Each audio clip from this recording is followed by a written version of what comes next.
Assalamualaikum warahmatullahi wabarakatuh. Salam dan bahagia. Saya adalah Muhammad Ihsan, CGP Angkatan 10, Kabupaten Aceh Singkil. Baiklah, pada kesempatan kali ini saya akan menampilkan tugas demonstrasi kontekstual modul 3.1,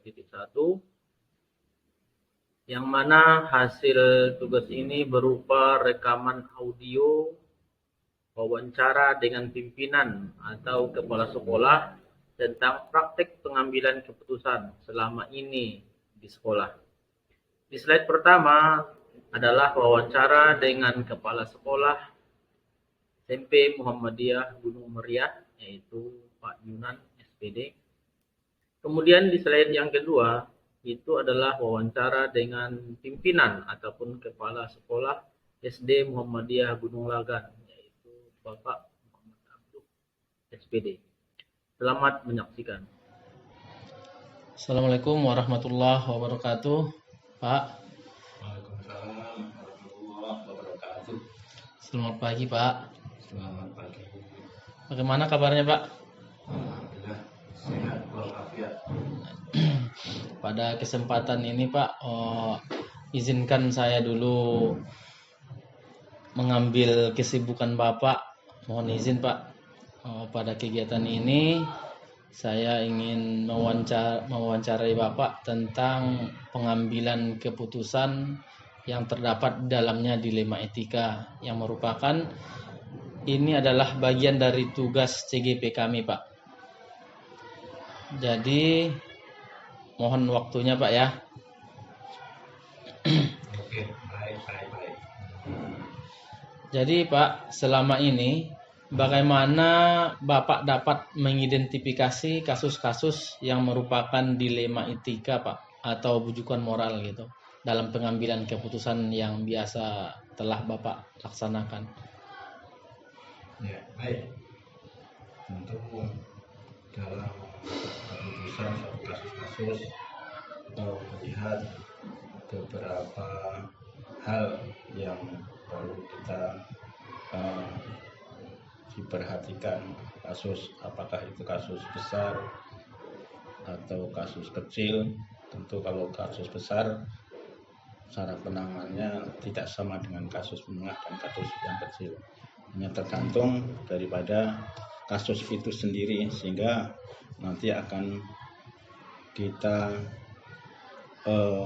perhatikan sehingga bisa dikumpulkan siapa-siapa yang terlibat dalam kasus-kasus besar, kasus yang menengah dan kasus yang kecil, sehingga nantinya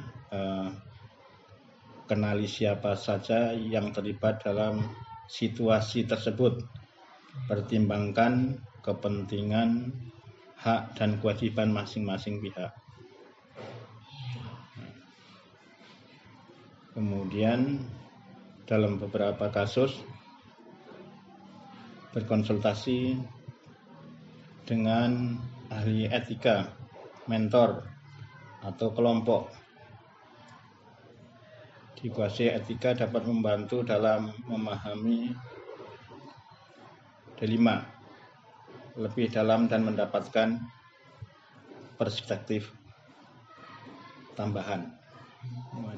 Berarti selama ini Bapak selalu apa ya, Pak, ya, membedakan mana yang kasus besar, mana kasus kecil, ya. Tentunya, Pak, memang kasus besar ya lain penanganannya dengan kasus kecil ya, Pak, ya. Tentu yang terlibat di dalamnya gitu ya. Tidak disamakan. Iya, tidak disamakan ya, Pak, ya. Iya. Sanksinya pun juga berbeda, cara penanganannya berbeda, sehingga di situ kita lihat tentu kalau disamakan keadilannya tentu ya menjadi tidak adil kalau disamakan sanksinya nanti. Tapi kalau misalnya kejadiannya merokok, sanksinya begini, tidak masuk sampai 1 minggu, maka inilah sanksinya dan sebagainya, sehingga di situ ada keadilan. Gitu. Terima kasih, Pak. Lanjut kita yang kedua, Pak. Ini selama ini juga, Pak, bagaimana Bapak menjalankan pengambilan keputusan di sekolah kita, Pak? Misalnya kasus-kasus yang dimana ada dua kepentingan yang sama-sama benar, juga sama-sama ada nilai kebajikan di dalamnya gitu. Misalnya ada seperti kita ada dua pertimbangan, yang satu ada rasa kita kasihan kita, yang di satu lagi ada sisi keadilan gitu Pak. Jadi selama ini bagaimana Bapak menjalankan pengambilan keputusan di sekolah kita Pak? Baik. Dalam mengambil suatu keputusan, suatu permasalahan atau kasus, maka kami pertama adalah mengumpulkan informasi dari beberapa pihak atau berbagai sumber, dipastikan Anda memahami konteks dan detail dan setiap kepentingan yang terlibat.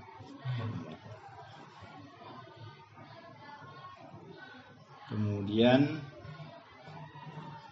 libatkan semua pihak yang terlibat dalam proses pengambilan keputusan.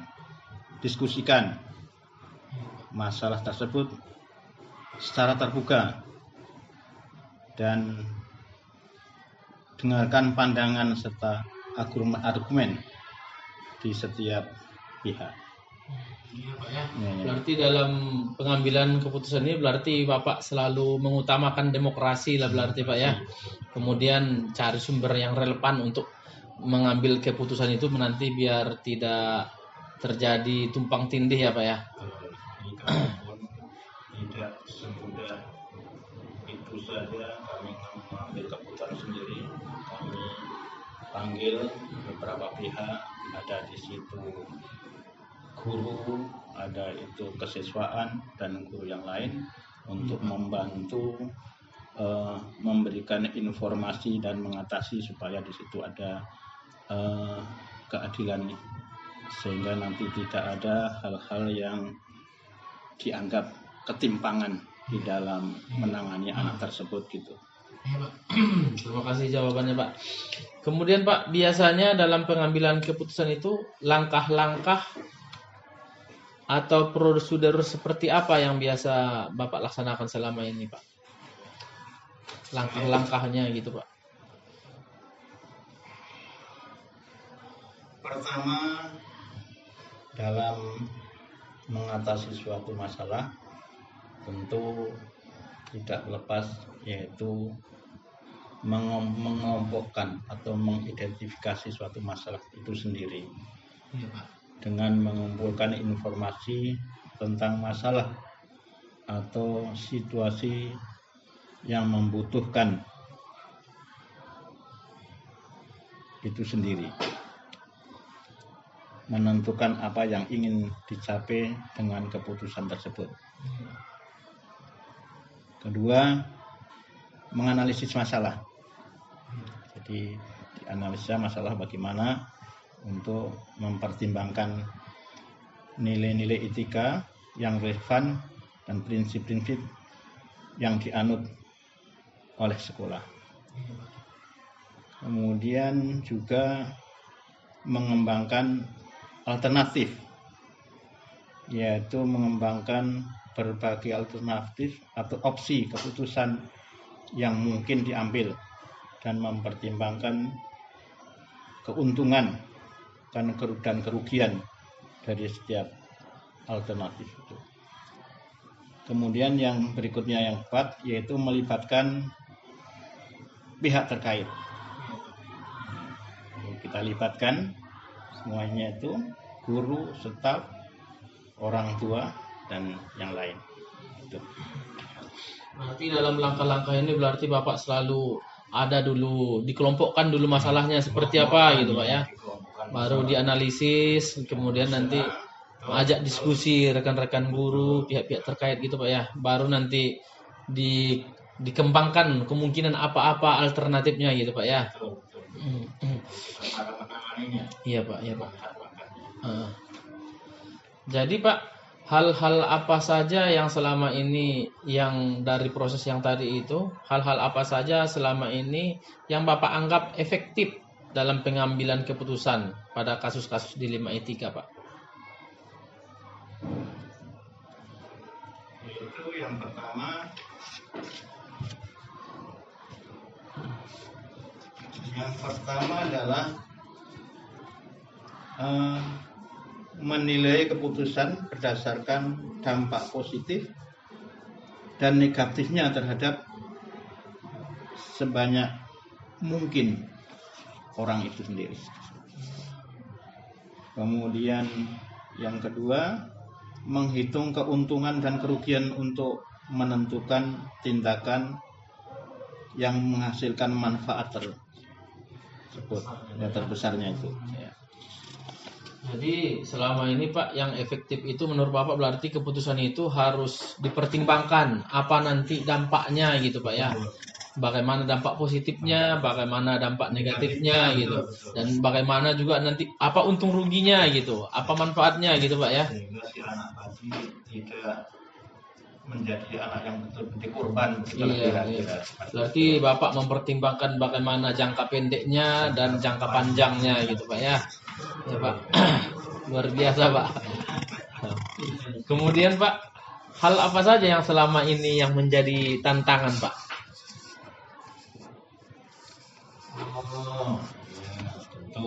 Tentu dalam iya Pak. Iya, tentu kita kan ada tantangan gitu, ya Pak. Iya Pak.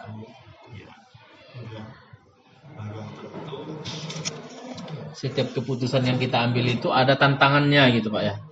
Iya, setiap keputusan ada tantangannya, yaitu tekanan dari atasan itu, ya udah biasa yang seperti itu, rekan kerja juga, atau instansi lain juga, dan pokoknya banyak. Namun demikian ya kita tetap kita anggap yang positif saja. Itu akan masukan dan merupakan solusi untuk mengambil suatu keputusan nantinya begitu. Nanti tantangan itu Bapak anggap itu sebagai suatu hal yang biasa yang harus Bapak carikan solusinya dan Bapak anggap untuk menyelesaikan masalah. Iya Pak. Bukan menjadi lawan. Iya Pak. Bahkan itu hal yang akan menjadikan kita mengambil kebijakan nantinya. Iya Pak. Nanti akan menghasilkan kebijakan yang menyenangkan kita lakukan, bukan sanksi yang berat. Gitu. Berarti untuk memuaskan semua pihak yang terlibat lah gitu Pak ya. Tapi memang kita kan nggak bisa memuaskan semuanya gitu. Tapi di sini lah tantangannya Pak ya. Di situ menurut saya sudah kami anggap adil, itu yang paling bijaksana. Tapi pihak lain belum tentu. Iya Pak. Itu bijaksana. Nah ya tentu yang merasa yang rasanya kurang terlindung istilahnya, dia mengatakan saya dijepit atau dan sebagainya, atau saya disudutkan. Tapi kami nggak pernah menyudutkan, karena menangani anak-anak ini kita kan namanya anak sendiri. Bagaimana kita mencari solusi supaya anak-anak ini semuanya berhasil, kita harapkan bukan mengorbankan anak, tapi bagaimana anak-anak itu bisa berubah menjadi anak yang baik begitu. Jadi biasanya Pak, ada biasanya jadwal tertentu Pak dalam penyelesaian kasus dilema etika ini Pak? Jadwal-jadwal yang Bapak pakai biasanya ada enggak Pak? Misalnya kasus besar atau dijadwalkan atau bagaimana gitu Pak?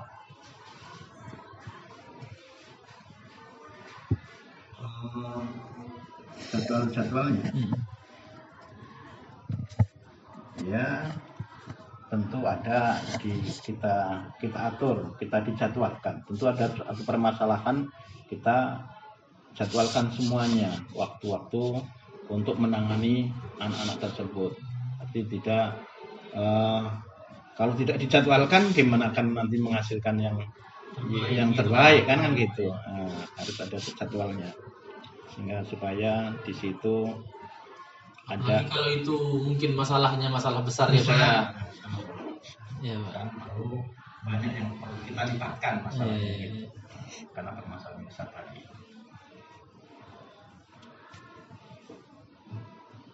Kalau masalah prosedur yang dijalankan biasanya seperti apa Pak? Kami kadang-kadang gini caranya, yaitu pertama ya kami memanggil ya guru atau yang lain, membentuk tim lah istilahnya seperti itu. Nah, membentuk tim, kemudian konsultasi kepada juga di pihak-pihak yang terkait, misalnya kebutuhan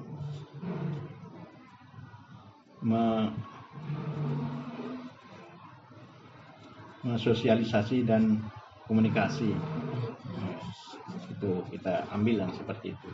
Berarti dalam setiap keputusan itu selalu ada komunikasi, konsultasi, dan ada tim kerja yang udah dibuat sama Bapak gitu ya Pak ya? Iya. Monitoring setelah nanti ada kebijakan yang telah dikeluarkan gitu Pak ya? Peninjauan kan istilahnya. Iya Pak. Sampai di mana keputusan kita itu kita ambil kan. Iya Pak.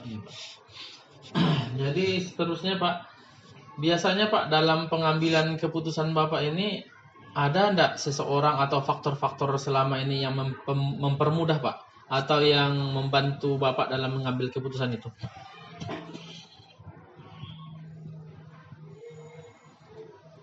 Misalnya Bapak mau ngambil keputusan gitu, selama ini ada enggak seseorang yang membantu Bapak gitu atau faktor apa yang membantu Bapak dalam pengambilan keputusan Pak?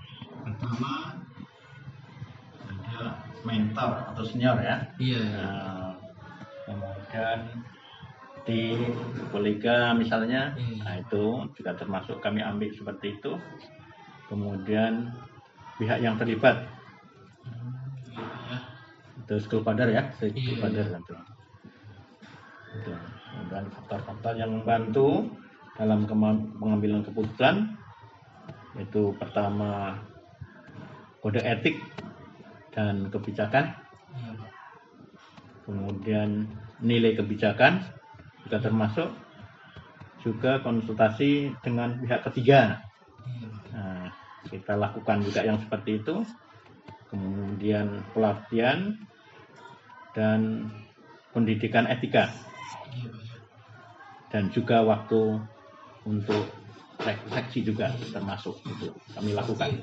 Berarti ada juga, misalnya ada keputusan itu berarti dilakukan refleksi bagaimana dampaknya, betul, apa nanti untuk proses kedepannya gitu Pak ya. Kedepannya bagaimana kita, bahkan kedepannya bagaimana si anak tadi kan gitu.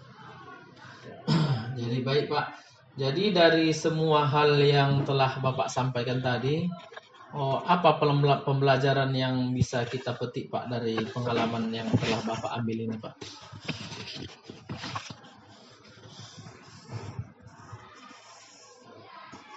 Pembelajaran yang telah Bapak dapat dari selama pengalaman Bapak mengambil keputusan ini Pak? Ya, dalam pengambilan keputusan ini kami pembelajaran dari pengalaman pengambilan keputusan ilmu etika, saya ambil pertama pentingnya integritas dan konsistensi. Yang utama ya konsisten tadi kan, harus punya integritas, betul, integritas dan konsistensi itu yang kita kan utama itu kan gitu. Kemudian yang kedua kami ambil kekuatan komunikasi juga. Nah, komunikasi yang terbuka lah begitu. Nah, kemudian juga pentingnya informasi yang lengkap juga itu termasuk kita ambil. Kemudian juga fleksibel ya, fleksibilitas kita juga kita ambil gitu. Jadi Pak, dari semua hal ini pembelajaran yang saya peroleh dari kesimpulan Bapak ini memang pentingnya sekali integritas itu Pak ya, dalam sebuah pengambilan keputusan. Kemudian kita harus konsisten juga Pak dalam menjalankannya Pak ya. Iya. Nanti kalau tidak konsisten nanti apa ya, akan mengenai diri sendiri kalau nggak konsisten. Akan mengenai ya. Ada istilah apa itu, menepuk air di tulang, akhirnya mengapas muka sendiri itu ya istilahnya ya. Artinya kalau tidak konsisten. Tapi kalau konsisten mengambil suatu permasalahan keputusan, jadi itulah yang akhirnya bisa kita diterapkan di lapangan dengan baik tadi. Iya, Pak. Jadi memang dari situ integritas dan konsistensi inilah yang paling utama sekali dalam apa itu Pak ya. Kemudian iya. Kemudian dalam jalurnya itu pengambilan keputusan harus ada komunikasi gitu Pak ya.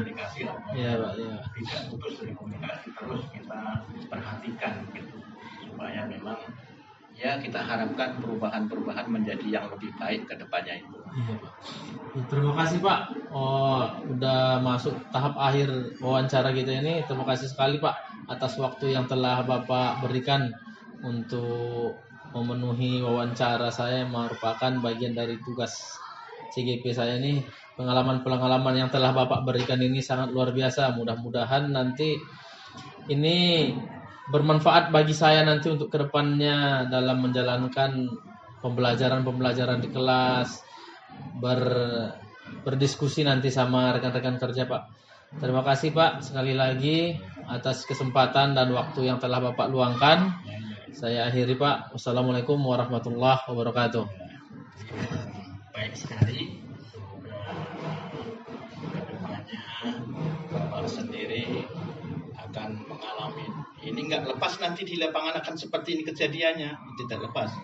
Dan sudah ada masukan seperti ini, berbagi pengalaman, sharing. Kami sendiri juga walaupun orang yang sudah lama juga apa artinya tidak semuanya tahu, tapi paling tidak ya apa yang saya lakukan itu artinya begitulah kira-kira saya yang lakukan. Nah, nanti di lapangan Bapak tentu ada yang bagus diambil silahkan. Dan yang tidak bagus Bapak lebih bagus ambil yang lebih baik, Bapaklah yang bisa mengambil mana yang lebih baik dalam mengambil keputusan itu. Ya saya kira itu dan saya akhiri. Assalamualaikum warahmatullahi wabarakatuh. Waalaikumsalam warahmatullahi wabarakatuh. Assalamualaikum warahmatullahi wabarakatuh. Selamat siang Pak. Terima kasih Pak atas kesempatan yang telah Bapak berikan kepada saya untuk melakukan sebuah wawancara tentang pengambilan keputusan yang terdapat di dalamnya dilema etika. Ini merupakan tugas dari Diklat CGP kami Pak untuk memenuhi tugas kami di LMS. Jadi saya mohon izin untuk hasil diskusi kita, wawancara kita siang ini Pak direkam gitu Pak. Baik, silakan. Jadi Pak yang pertama, selama ini bagaimana biasanya Bapak mengidentifikasi kasus-kasus yang merupakan dilema etika atau bujukan moral Pak?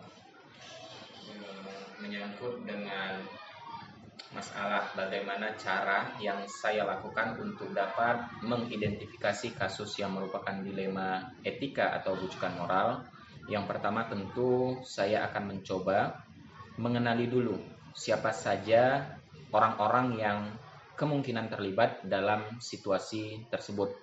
Kemudian mempertimbangkan adanya kepentingan, hak, dan kewajiban dari setiap masing-masing pihak yang mungkin saja terlibat dalam kasus dimaksud.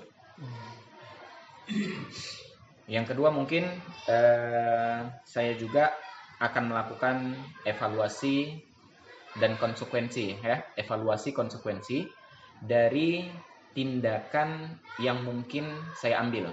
Tentu yang dimaksud di sini adalah saya akan mencoba mempertimbangkan dampak jangka pendek serta jangka panjang dan siapa saja orang-orang yang mungkin terpengaruh dengan tindakan yang akan saya ambil dimaksud. Kemudian tentunya juga saya akan mencoba membandingkan situasi dengan prinsip-prinsip etika umum. Ya, tentu di sini pertimbangan kita adalah yang dimaksud etika umum tentang rasa keadilan, kejujuran, dan kebajikan. Nah, apakah dalam pengambilan keputusan yang saya ambil dimaksud bertentangan dengan nilai-nilai dimaksud? Sekiranya ada, ya tentu kita akan mempertimbangkan kemungkinan lainnya. Dan selanjutnya saya juga akan mencoba memeriksa ya, biasanya ada nggak aturan hukum atau kebijakan organisasi yang relevan dengan situasi tersebut. Ya, tindakan yang sesuai secara etis mungkin juga perlu dilakukan agar sesuai dengan hukum dan jangan sebaliknya malah bertentangan dengan hukum. Mungkin demikian, Pak. Luar biasa sekali Pak ya. Jadi berdasarkan pengalaman Bapak selama ini, berarti yang pertama sekali Bapak harus mengenali apa dulu Pak ya? Bagaimana, siapa yang terlibat di dalamnya, apa dampaknya dan segala macamnya, tersangkut dengan kasus hukumnya juga diapakan semuanya Pak ya, untuk mengidentifikasi kasus-kasus dilema etika ini Pak ya. Iya, tentu saja karena kita tahu itu pasti akan berefek dengan kita dan lingkungan orang-orang yang terlibat dengan ya kasus dilema etika dimaksud. Terima kasih jawabannya Pak. Kemudian Pak, selama ini biasanya bagaimana Bapak menjalankan pengambilan keputusan di sekolah Pak? Kalau untuk menjalankan pengambilan keputusan di sekolah, biasanya yang pertama sekali saya lakukan adalah mengumpulkan dulu nih informasi yang relevan, yang benar ya, dari berbagai sumber yang terlibat. Nah, saya akan mencoba memahami dulu konteks dan detail dari setiap kepentingan yang terlibat.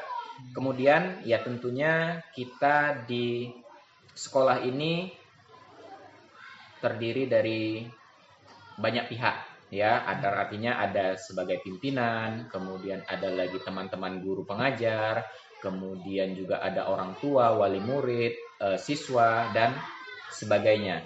Nah, tentu pihak-pihak dimaksud seluruhnya akan coba saya libatkan dalam proses pengambilan keputusan. Dengan harapan artinya pengambilan keputusan yang akan kita ambil nanti itu merupakan keputusan yang tidak menyakiti siapapun, walaupun tetap saja yang namanya keputusan tidak akan pernah memuaskan seluruh pihak. Namun setidak-tidaknya kita akan mencoba memuaskan persentase yang lebih banyak. Mungkin demikian, Pak. Berarti biasanya Bapak dalam keputusan selalu berarti mengutamakan demokrasi gitu berarti Pak ya. Mencakup semua pihak yang akan terkena dampaknya gitu Pak ya. Benar, Pak. Mantap sekali Pak ya. Seperti kita ya, orang timur ini kan sering sekali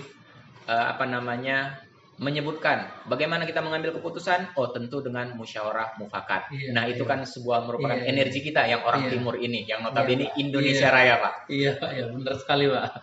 Memang itu yang harus kita utamakan karena keputusan yang kita ambil itu karena tadi bertentang seperti yang Bapak sampaikan sebelumnya kan ada dua yang bertentangan nilainya gitu. Misalnya keadilan dengan kejujuran atau segala. Memang pertimbangannya harus kuat mana yang memang seperti Bapak bilang tadi tidak bisa kita memuaskan semuanya gitu Pak ya.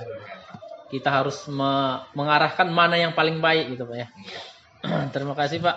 Kemudian Pak, langkah atau prosedur yang biasa Bapak lakukan selama ini dalam pengambilan keputusan itu seperti apa Pak?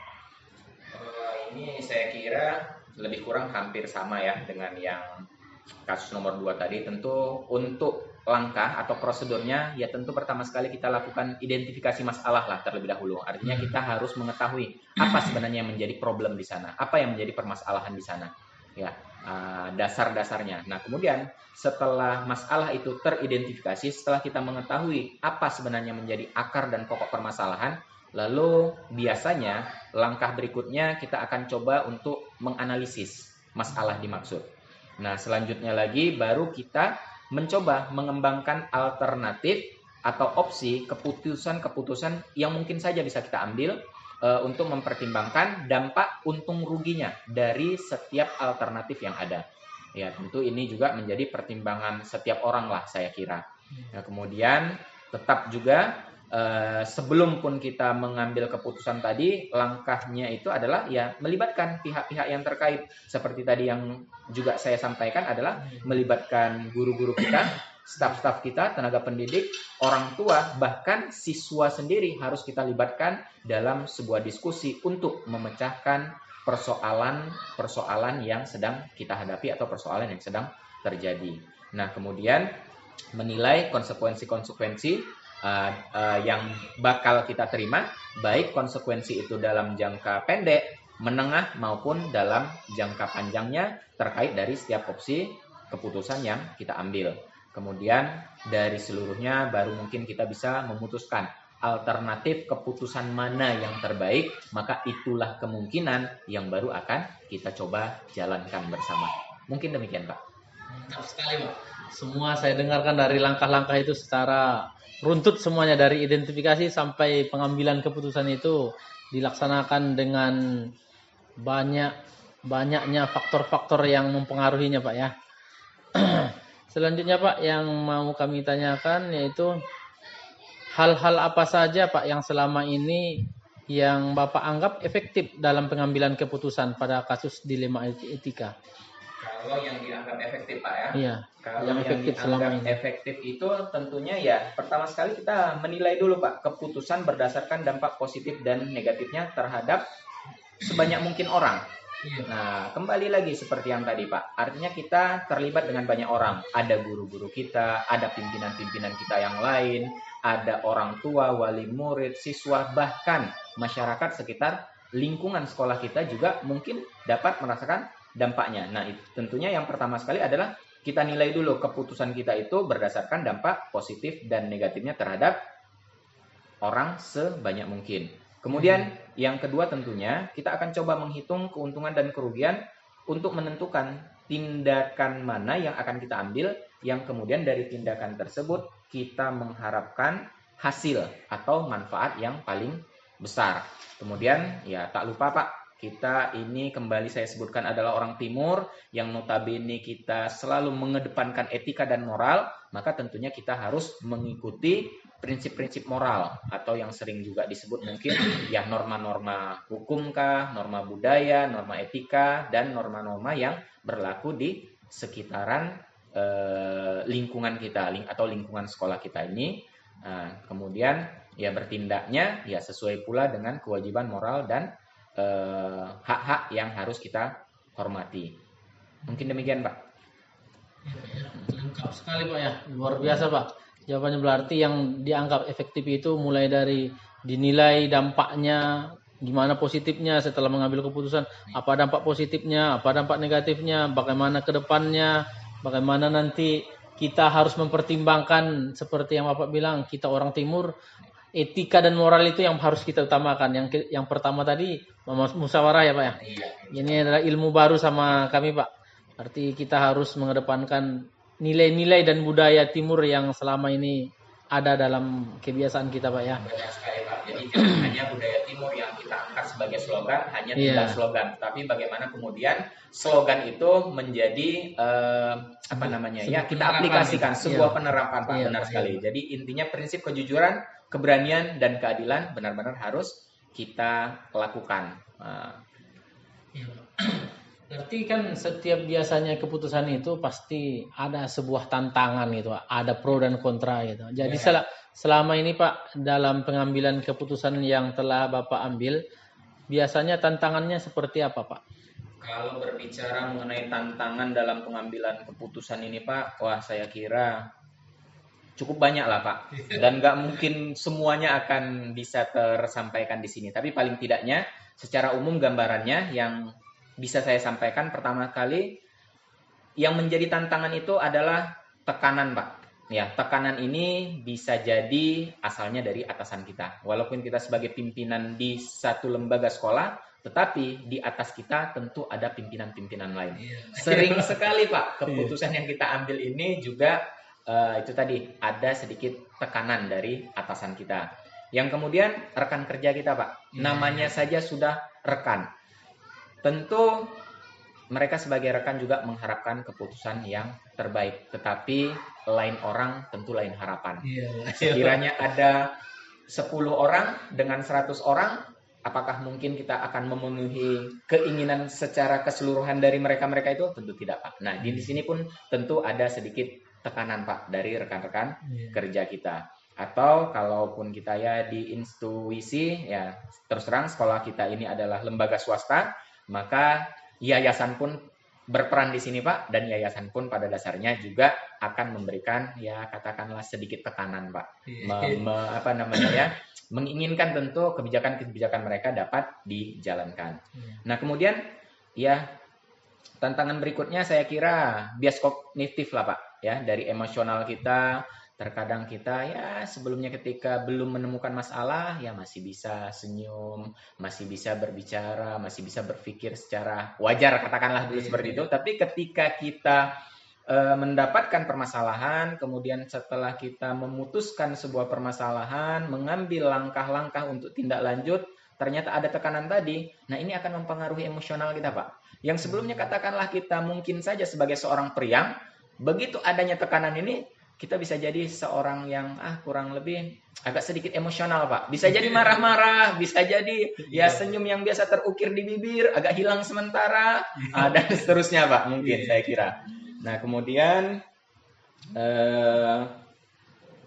saya kira ya kadang-kadang keputusan baik yang secara profesional mungkin akan bertentangan Pak dengan kepentingan pribadi atau keyakinan moral seseorang, orang lain. Jadi kita menganggap bahwa wah keputusan ini sudah benar ini keputusan ini sudah tepat ini, sudah saya lakukan secara profesional nih, secara ya secara keilmuan yang saya miliki. Tetapi belum tentu apa yang saya pikirkan itu sesuai dengan orang lain. Nah, kita menganggap di satu sisi kita sudah bersikap profesional, namun ternyata karena kita melanggar keinginan dan kepentingan orang lain, tentu ini akan menjadi sebuah tantangan juga dalam menjalankan sebuah keputusan.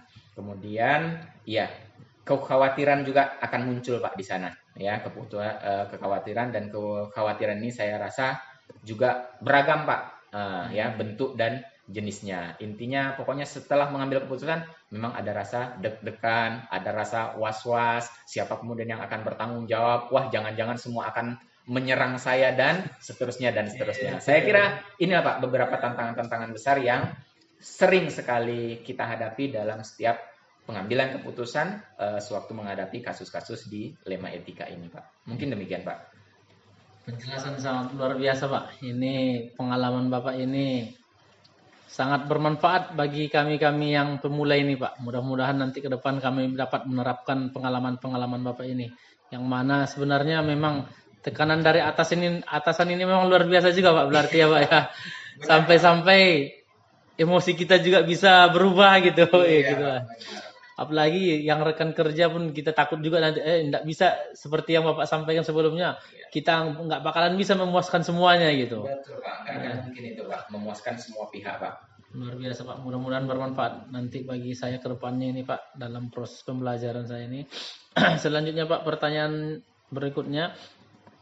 Apa Bapak memiliki sebuah jadwal tertentu dalam penyelesaian kasus dilema etika ini gitu? Dan gimana bentuk prosedurnya yang Bapak jalankan gitu, Pak?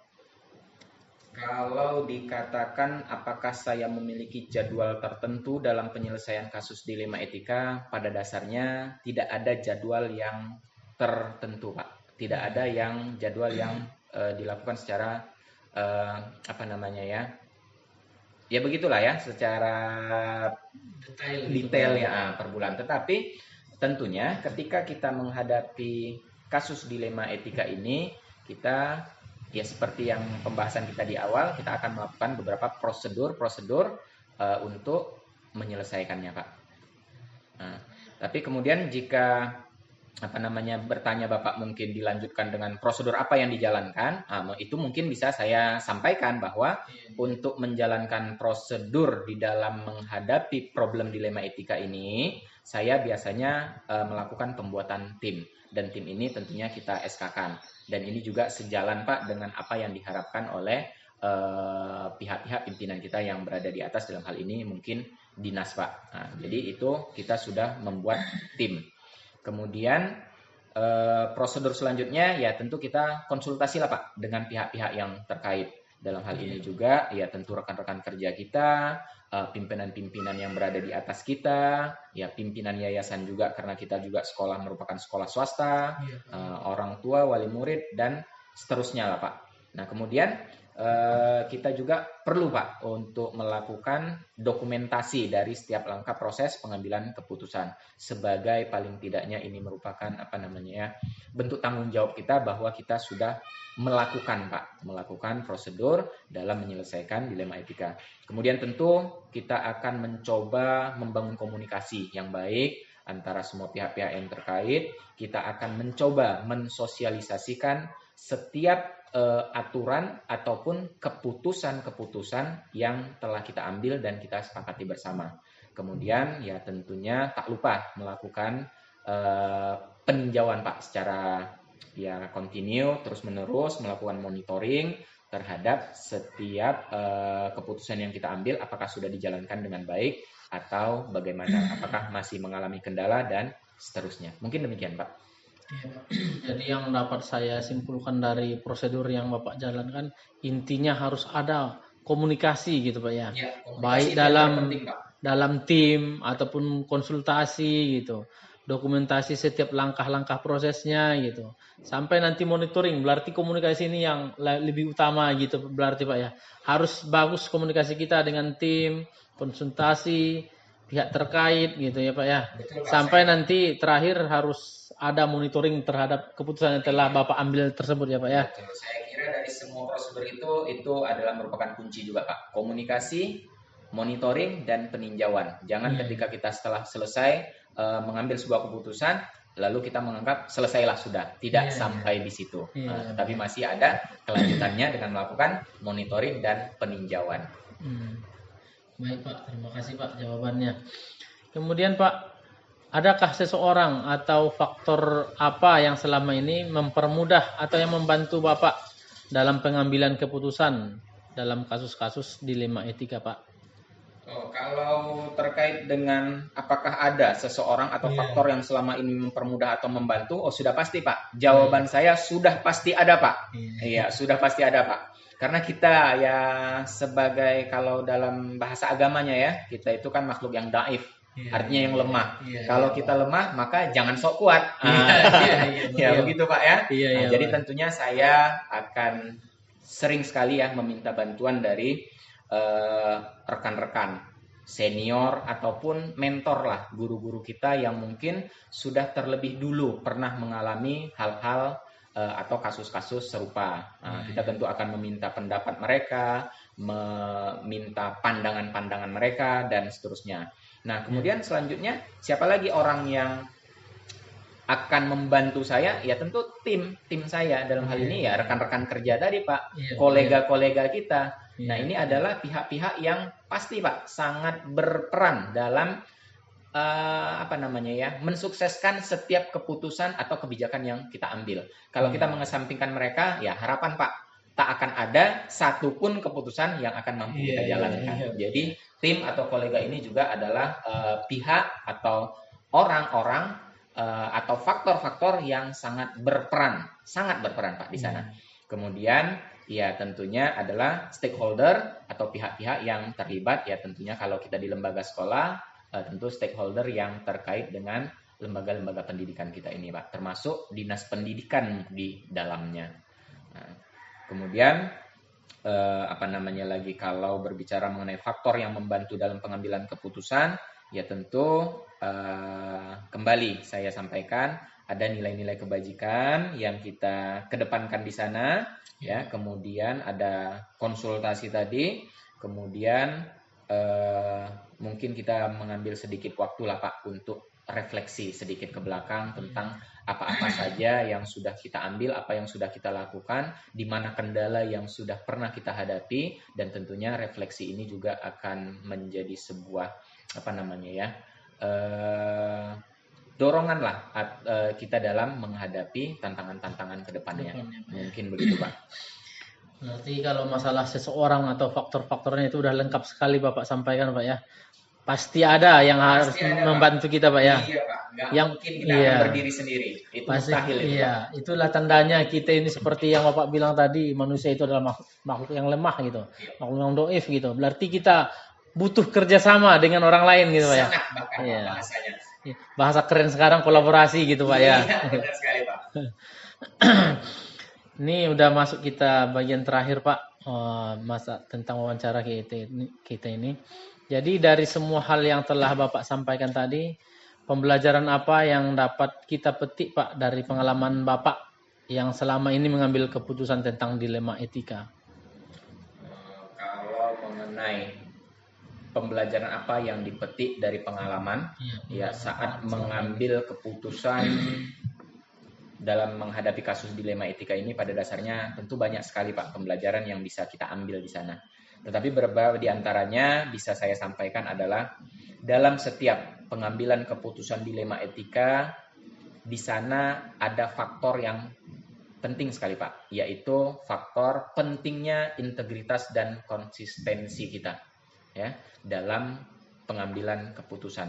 Jangan artinya kita mudah sekali untuk berubah-ubah. Nah, jadi konsistensi ini perlu, integritas ini pun adalah satu hal yang saling terkait lah dengan konsistensi ini. Kemudian yang kedua ya kembali lagi Pak, komunikasi. Apapun ceritanya, segala sesuatu itu harus dikomunikasikan.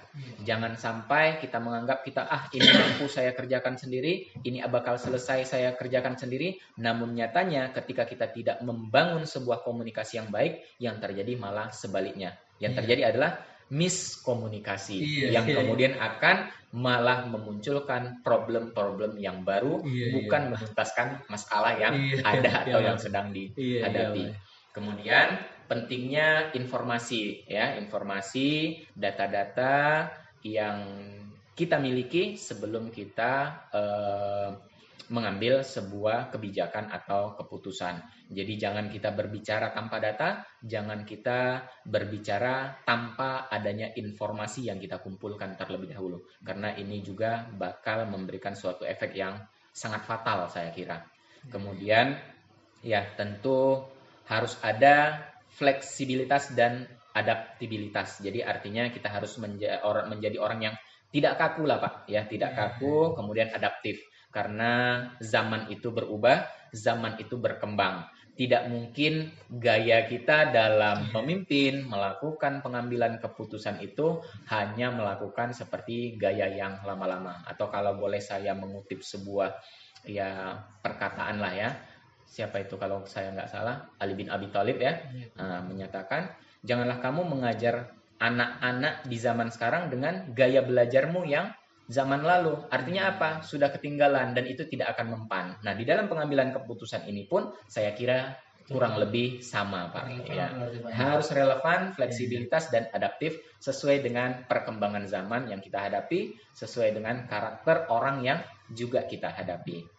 Kemudian kita tetap harus melakukan refleksi dan evaluasi dari setiap keputusan-keputusan yang pernah kita ambil, yang sedang kita lakukan untuk atau bahkan keputusan-keputusan mungkin yang akan datang akan kita lakukan. Jadi refleksi dan evaluasi ini adalah hal yang tidak boleh juga kita tinggalkan. Nah, kemudian ya kita juga harus patuhlah Pak ya terhadap prinsip-prinsip etis ya. Jadi prinsip-prinsip yang biasa-biasa itu juga harus kita lakukan, yang etis lah, yang dapat diterima oleh hampir semua pihak gitu Pak. Kemudian ya yang terakhir saya kira tentu kita harus belajar dari kesalahan-kesalahan yang pernah kita lakukan. Kita harus lakukan koreksian-koreksian dengan tujuan untuk memperbaiki ya seluruh program kerja kita, seluruh keputusan-keputusan kita ke depannya nanti. Mungkin itu Pak beberapa hal yang bisa saya katakan dari pembelajaran yang bisa diambil dari pengalaman pengambilan keputusan dilema etika. Luar biasa sekali Pak, penjelasan Bapak sangat lengkap sekali itu. Jadi yang saya ambil pembelajaran yang utama dalam pengambilan keputusan pengalaman Bapak selama ini, yang pertama sekali itu adalah integritas, itu sangat penting sekali Pak ya, sama konsistensi. Jangan nanti seperti yang Bapak sampaikan nanti mau berubah-ubah keputusan itu gitu, karena ada ini berubah-ubah gitu Pak ya. Memang itu yang sangat penting gitu. Kemudian ada komunikasi, harus fleksibel seperti yang Bapak sampaikan tadi, seperti ucapan dari kata-kata mutiara dari seorang Ali bin Abi Thalib yang merupakan sepupu dari Nabi kita Muhammad SAW ya Pak ya. Luar biasa sekali Pak. Terima kasih atas masukan-masukan, jawaban-jawaban dari wawancara kita pada siang hari ini. Saya merasa bertambah ilmunya dengan pengalaman-pengalaman yang telah Bapak berikan. Mudah-mudahan ke depan dapat diterapkan oleh kita semua. Baik pun siapapun itu, ini memang suatu pengambilan keputusan dilema ini memang akan kita hadapi dan harus kita cari solusinya gitu Pak ya. Benar, Pak. Bahkan mungkin kalau menurut saya sering akan kita hadapi ini Pak. Iya, dilema etika ini. Kenapa? Karena kita adalah makhluk sosial yang pasti terkait dengan itu selalu Pak. Karena akan ada dua hal yang bertentangan gitu Pak ya. Demikianlah wawancara kita pada siang ini Pak. Terima kasih atas waktu dan kesempatan yang telah Bapak berikan. Saya akhiri. Wassalamualaikum warahmatullahi wabarakatuh. Waalaikumsalam warahmatullahi wabarakatuh. Demikianlah tadi telah kita saksikan bersama rekaman audio hasil wawancara saya tentang pengambilan keputusan dilema etika ataupun rujukan moral dengan dua pimpinan sekolah, yaitu yang pertama SMP Muhammadiyah Gunung Meriah dan yang kedua adalah SD Muhammadiyah Gunung Lagan. Terima kasih telah menyaksikan. Saya akhiri. Wassalamualaikum warahmatullahi wabarakatuh.